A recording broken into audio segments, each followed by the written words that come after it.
বসে পড়ে খাওয়ায় তো রিল্যাক্স।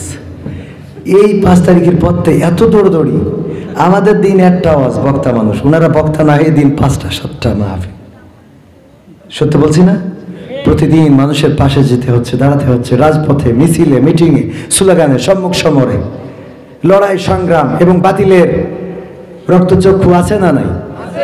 সিলেটে জামাত নেতাকে না পেয়ে তারও স্ত্রী জামাতের সভানেত্রী, তাকে ছুরিকাঘাত করে শহীদ করা হয়েছে, দেখেছেন আপনার? আক্রমণ করা হচ্ছে, গুপ্ত হত্যা চালানো হচ্ছে।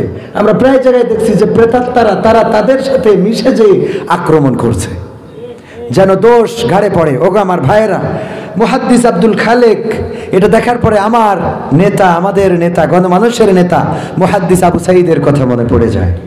একই সাথে ওনারা চলেছেন রাহিমাহুল্লাহ, উনি কবরে যেয়ে শুয়েছেন। চেয়ারম্যান থাকতে একবার খুরমা নিয়ে যাচ্ছিলেন, খেজুর, জিকরগাছা থেকে উনি নিয়ে যাচ্ছেন বাঁকড়ায়।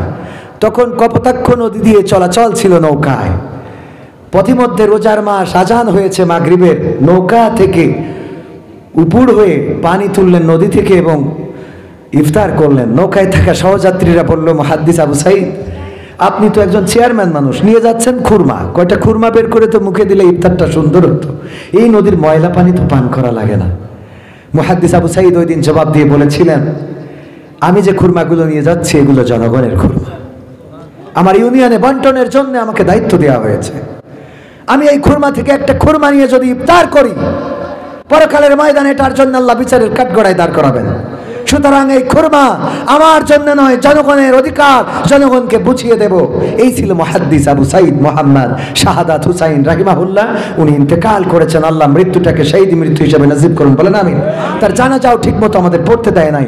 তো ওই মুহাদ্দিস দেখলে আমার নেতার কথাও মনে পড়ে যায়। উনিও আমাদের নেতা, আমাদের রাহবার। এই জাতীয় নেতাদের দরকার আছে না নাই?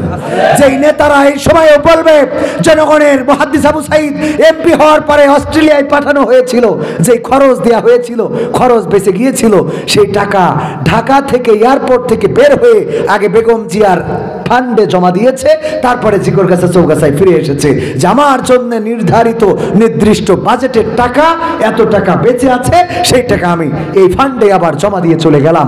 আর আমার দেশে এখন নেতারা নির্বাচিত হয় আঙ্গুল ফুলে কলা গাছ নয়, আঙ্গুল ফুলে বট গাছে রূপান্তরিত হয়।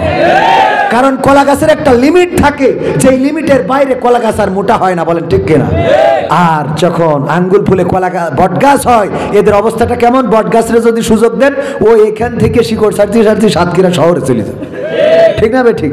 তো নেতা যারা হয়েছে তাদের শিকড় খুঁজে দেখেন, কানাডায় বেগম পাড়ায় বাড়ি, সুইজারল্যান্ডের সুইস ব্যাংকে টাকা, ছেলে থাকে আমেরিকা, মেয়ে পড়ে লন্ডনে, চিকিৎসা নেয় সিঙ্গাপুর মাউন্ট এলিজাবেথে, বেড়াতে যায় থাইল্যান্ডে, তারপরে বুর্জ খলিফায় আছে তার ফ্ল্যাট, মালয়েশিয়া সিঙ্গাপুরে আছে সম্পদ। এই দেশে কিছুই নাই, বটের মতো খালি গাছটা আছে, সংসদে বসে লেকচার মারে, আর শিকড়গুলো সব দেশের বাইরে ছড়িয়ে দিয়েছে, বলেন ঠিক কিনা? এই জন্য যারা বলে আঙ্গুল ফুলে কলা গাছ, কলা গাছ নয়, আঙ্গুল ফুলে তারা বট গাছে রূপান্তরিত হয়, বলেন ঠিক কিনা? এমন বট গাছ আগামীতে নেতৃত্বে আসুক, এটা কি আপনারা চান? আগেই বলেছি, আমরা বাংলাদেশে ইংরেজদের শাসন পেয়েছি, তারা শান্তি দিতে পারে নাই। পাকিস্তানিদের শাসন দেখেছি, তারা শান্তি দিতে পারে নাই। ৭১ পরবর্তী সোনার বাংলা, সবুজ বাংলা, রূপালী বাংলা, পূবালী বাংলা, দীপালী বাংলা, ডিজিটাল বাংলা, স্মার্ট বাংলা, সব বাংলা দেখা শেষ। শান্তি যেহেতু আসে নাই, এখন আমাদের সিদ্ধান্ত হলো ইসলামের বাংলা দেখতে চাই। যারা ইসলাম নিয়ে সামনে আসবে তাদের পক্ষে আমরা থাকতে রাজি আছি না নাই? তার জন্য ৫২তে যেমন রক্ত দিয়েছি, আমরা ৭১-এ রক্ত দিয়েছি, ২০২৪-এ রক্ত দিয়েছি। আগামী দিন কায়েমের জন্য, কোরআন কায়েমের জন্য যদি রক্ত লাগে, জীবন লাগে, যদি এই বুকে বুলেট পেতে নিতে হয়, আবু সাঈদ শান্ত মুগ্ধর মতো বক্ষে বুলেট ধারণ করে আমাদের রক্তে জমিনকে ভাসিয়ে সেই রক্তের সাগরে সাঁতার কেটে কেটে একটি রক্তাক্ত বিপ্লবী কালেমার পতাকা উড়াতে রাজি কারা কারা দেখতে চায়?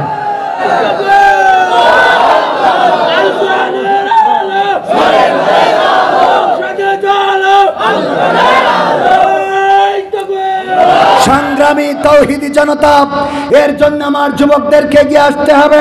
আমার কলিজার টুকরা যুবকেরা যদি রাজপথে দাঁড়ায়, আধার পালাবে। আমার যুবকেরা যদি রাজপথে দাঁড়ায়, বাতিল পালাবে, যেভাবে পালিয়েছে স্বৈরাচার। সুতরাং আমরা বলতে চাই, আমাদের কোন দলের সাথে কোনো রেষারেষি নাই। অনেকে এইভাবে হাত উঁচু করলে বিএনপির আবার বলে, হুজুর মাহফিলে আমরাও তো টাকা দিছি। আমরা কি করেছি? তো ভোট তো করেছি, গেলেন দাড়িপাল্লার। আমি দাড়িপাল্লার কথা বলেছি? কে পক্ষে বলেছি? ইসলামের পক্ষে থাকতে হবে। আমি বলি, যদি বাংলাদেশে আওয়ামী লীগ ইসলাম কায়েম করে দিতে চায়, সে আওয়ামী লীগের পক্ষে থাকতে আমাদের কোনো অসুবিধা আছে? একজন বলতেছে আছে, বলছে ওকে তো ইসলাম কায়েম নেব না। সহ্য মানে এত মন খারাপ। আমি বললাম, শেখ হাসিনা যদি ইসলাম কায়েম করে দেয়, তার বাংলাদেশে আইনতে অসুবিধা আছে? বলছে আছে। কে আর বলছে ওর আনা যাবে না, ওর দিয়ে ইসলাম কায়েম নেব না। বিএনপি যদি বাংলাদেশ ইসলাম কায়েম করতে চায়, আমরা তাদের পক্ষে থাকতে অসুবিধা আছে? কিন্তু জামাতে ইসলাম যদি ইসলামের বিপক্ষে যায়, সেই জামাতের বিরুদ্ধে কথা বলতেও কি আমাদের কোনো অসুবিধা আছে? সুতরাং যতক্ষণ ইসলামের পক্ষে আছে, ততক্ষণ আমরা সাথে আছি।